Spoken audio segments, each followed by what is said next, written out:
Како подготовка на големиот христијански празник Божик, денот на раѓањето на Исус Христос, православните христијани го започнаа Божикниот пост, кој подразбира воздржување од мрсна храна, лоши мисли и дела, а исто така за време на постот верниците треба да се обидат да најдат и духовен мир.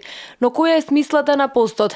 Ѓакон Драган вели дека целта на постот е да се промениме, односно да станеме колку што е можно подобри од она што сме. Размислувајќи како да го опишеме постот како начин на живот во христијанството, се сетив на една така популарна мисла, кога некогаш сакаме да ставиме црта и да речеме досега беше вака, од сега поинаку, една мисла вели утре е првиот ден од остатокот на мојот живот.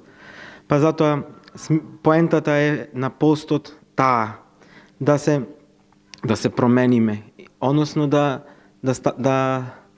станеме колку што е можно подобри од она што сме. Ѓакон Драган исто така додава дека уште една работа која треба да не води цело време, а посебно за време на постот, е да се применуваат Божите заповеди. Тој копнеш по совршенството во црквата не е така без идеја и без концепт, без пат. Значи ние се стремиме во тоа наше усовршување да ги следиме, да ги примениме заповедите на Христос, кој вели, кои се лесни, љуби го Бога со сиот свој ум, со сиот свој разум, со сите своја сила, а другата е сака го ближниот како што се сака самиот себе.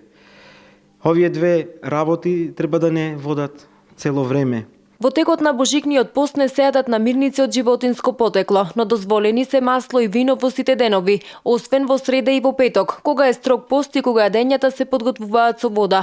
Риба се јаде секоја сабота и недела, како и на празникот во ведување на Преспета Богородица, дури ако празникот падне во среда или во петок. Во деновите кога јадењето е подготвено на вода, не е дозволено конзумирање алкохол. Под постна храна се подразбира храна во која нема млеко, јајца и месо.